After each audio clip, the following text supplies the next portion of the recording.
Hello students, welcome to RP Education Class App. Hope you all are doing good. From previous video, I have started a new series of videos that contains topic-wise MCQ series on paper 2 of management. In the whole series of video, every units will be covered as per the updated syllabus. Today, I will give another 20 questions through this video. So, keep watching to the end of this video, and if you are not yet subscribed the channel, then please subscribe the channel and click on the bell icon to get the top videos on management immediately. So today's first question or question number 21 is that the systematic collection and feedback of performance data on an individual or group derived from a number of stakeholders in their performance is called option A 180 degree appraisal, option B 360 degree appraisal, option C confidential reports, option D none of the above. Next question is Green HRM is concerned with option A awareness towards environmental affairs, option B social well-being of employees, option C economic well-being of employees, and option D all of the above. Question number 23 is secondary strikes are also known as option A sympathy strike, option B catcall strikes, option C pen down strikes, and option D stay in strikes.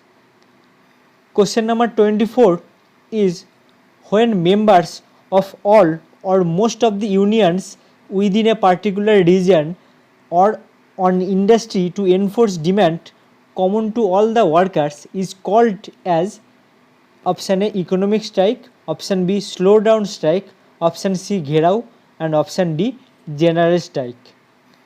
Question number 25 is dash defined within inverted code. A trade union is an association of employees designed primarily to maintain or improve the condition of employment of its members.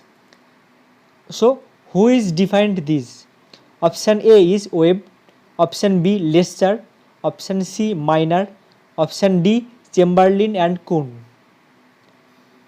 Question number 26 is the dash scheme aims at increasing the confidence of young, educated or skilled workers who would now be able to aspire to become first generation entrepreneurs. Existing small businesses too will be able to expand their activities. So, which is the scheme that aims at increasing the confidence of young, educated or skilled workers? Option A is Atal Pension Yojana, option B Pradhan Mantri Jan Dhan Yojana, option C Stand Up India Scheme, option D Pradhan Mantri Mudra Yojana. Question number 27 is a union for electrician, weavers and plumbers is an example of option A craft union, option B industrial union, option C white collar union, and option D general union. Question number 28 is a dash is an organized or concerted withdrawal of the supply of labor, whereas dash is withholding the demand for it. Option A is strike and lockout, option B lockout and strike, option C strike and boycott, and option D gherao and boycott. So there are mainly two fill in the blanks. Next is retirement benefits, pension, provident fund and all such schemes ensuring quality of life post retirement are part of the dash approach of labor welfare. So which approach of labor welfare ensures the retired benefit? Option A is economic, option B futuristic, option C civic, option D humanitarian. Question number 30 is a collective bargaining agreement provides for terms and conditions of employment pertaining to option A payment of wages, option B working hours, option C leaves and holidays, and option D all of the above. Question number 31 is from finance.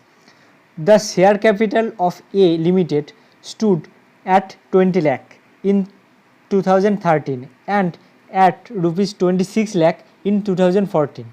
As per the records, the company bought asset of another company for rupees 6 lakh payable in fully paid shares.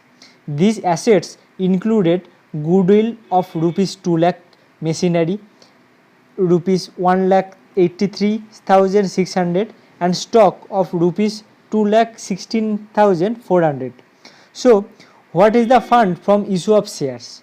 Option A is 2,15,600, option B is 2,16,400 and option C is 2 lakh and option D is none of the above. Question number 32 is, which of the following statements are true? Number 1, absorption costing is more suitable than marginal costing for decision makers. Number 2 is, marginal costing and absorption costing are the same. Number 3 is, CVP relationships also denote break-even point. Number 4, marginal costing is based on the distinctions between fixed and variable cost. So, option A is 1 and 2, option B is 1 and 3, option C is 3 and 4 and option B is 1 and 4. Question number 33 is, the profits calculated by marginal costing and absorption costing are different because of option A, capital and revenue, option B, opening stock, option C, valuation of stock and option D, closing stock. Question number 34 is, in standard costing, basic standard is established for option A, short period, option B, current period, option C, indefinite period and option D, predefinite period. Question number 35 is, master budget is a option A, functional budget, option B, operating budget, option C, summary budget and option D, financial budget. Question number 36 is, an investment center can be evaluated by option A, profit, option B, return on sale, option C, ROI or return on investment and option D, none of the above. Question number 37 is, under funds flow statement, where does reserve for bad and doubtful debts are shown? Option A, in the schedule by deducting from total debtors under current assets, option B, in the schedule separately under the heading of capital liabilities, option C, both A and B and option D, none of the above. Question number 38 is, match the following type question. Here in the first column, number A, zero based budgeting, number B, goodwill or capital reserve, number C, reduction of capital and number D, basic and diluted. And in the second column, number 1, internal reconstruction, number 2, earnings per share, number 3, control of expenditure and number 4, business combination. So here are the 4 options for A, B, C, D. Option A is 1, 3, 4, 2, option B 3, 4, 1, 2, option C 1, 2, 3, 4 and option D 4, 2, 1, 3.